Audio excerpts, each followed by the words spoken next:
Não penso que não se deve escrever poemas depois de Auschwitz. Penso apenas que poemas, além de seus ritmos oscilantes e rimas imperfeitas, contêm igualmente frases ricas de significado, e que por detrás dessas frases esconde-se muitas vezes um outro sentido que, no meu caso, caracteriza-se por um medo imenso de enfrentar a verdade. O que não se revela aqui é a raiva surda que invariavelmente nos domina quando se tenta manter a objetividade ao falar sobre os guetos, os campos de concentração e de extermínio, com a clara percepção de que foram uma única e enorme infâmia, impossível de ser aplacada com um espírito normal de conciliação e tampouco com um culto aos mártires. É preciso ter sentido esta raiva para poder acalmar-se novamente, e depois de senti-la, não se escreverão mais versos como os acima. Não haverá mais exorcismo das câmeras de gás, tampouco a evocação com velas e outros truques. Eu li Paisagens da Memória.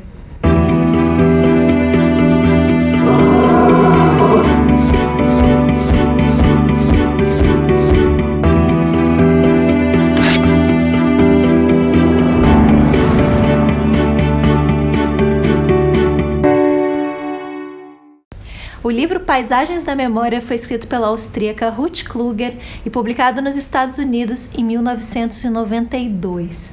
Esse é um relato sobre o Holocausto.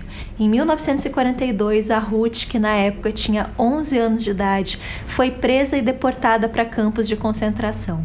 Primeiro para Theresienstadt, depois para Auschwitz e finalmente para Christianstadt. Ela foge em 1945 durante uma marcha da morte. Essa obra é escrita muitos anos depois, quando a autora já tem quase 60 anos de idade. O Paisagens da Memória é um livro bastante singular, por várias razões. Um primeiro ponto que eu queria destacar para vocês é que ele foi escrito por uma mulher. Não é tão comum assim nós termos um ponto de vista feminino sobre o assunto. Mas outra coisa que é bem interessante da gente analisar é o momento no qual ele foi escrito. A Ruth chega à conclusão de que em plena década de 90 já não faz mais muito sentido contar para as pessoas o que aconteceu durante a Segunda Guerra. Todo mundo já sabe. Para efeitos de comparação, o É Isto um Homem, do Primo Levi, talvez o relato mais conhecido sobre campos de concentração, foi publicado em 1947. Então a Ruth vai sim contar o que aconteceu com ela, mas ela também vai refletir sobre o valor do próprio relato. Porque é importante contar essas histórias, a quem se destinam esses relatos, como as pessoas recebem esse tipo de literatura. Quando a Ruth é presa, ela ainda é uma criança que gosta muito de livros, literatura, gosta de escrever poesias. Então, na lógica infantil dela, ela chega à conclusão de que não deve ter sido por acaso que alguém como ela foi presa. Ela deve ter uma espécie de missão, que é de contar para o mundo o que está acontecendo ali. E que por conta dessa missão, Deus iria mantê-la viva. Então, era uma ideia que dava força para Ruth. Ela escreve: eu sentia que vivia algo de que valia a pena dar testemunho.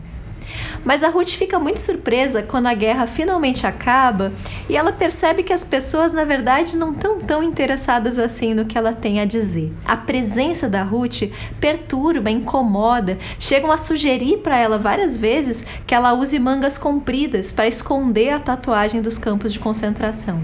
Então ela, que foi silenciada durante tanto tempo pelos nazistas, encontra agora uma nova forma de silenciamento.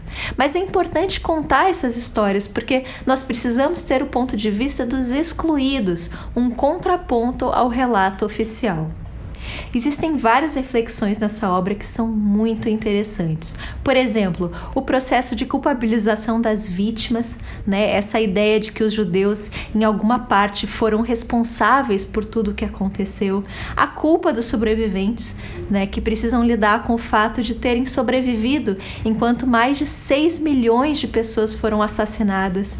Essas nossas ideias bobas e sentimentais de que o sofrimento purifica, então de que os judeus teriam tido grandes lições de humanidade e tolerância nos campos de concentração, dentre várias outras ideias.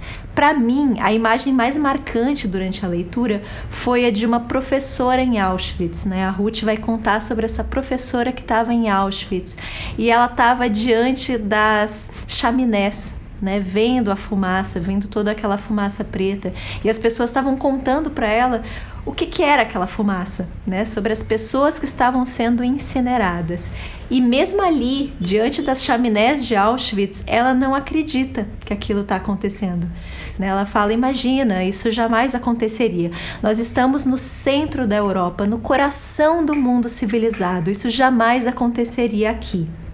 Mas nós, como leitores, nós sabemos que, infelizmente, aquilo era verdade, né? E que, na verdade, o nazismo, ele é uma consequência direta do que a gente acreditava ser civilização, né? Ou sociedade. Livro incrível, das minhas melhores leituras da vida, eu recomendo demais para vocês, assim, me marcou demais essa leitura. Eu acho que eu não tenho nem palavras, assim, nenhuma resenha que eu construo aqui vai dizer, vai mostrar para vocês como essa obra mexeu comigo. Leiam, assim, de todos os livros de literatura de testemunho que eu já li, e é um tema que eu gosto. Esse foi, sem dúvida, o que mais me impressionou, o que eu usei mais post-its, assim. É um livro realmente fantástico e eu só posso recomendar a leitura dele para vocês. Se vocês, por acaso, já leram a Ruth Kluger, escrevam aqui nos comentários o que vocês acharam. Ela faleceu há pouco tempo, né? Grande beijo para todo mundo e até mais.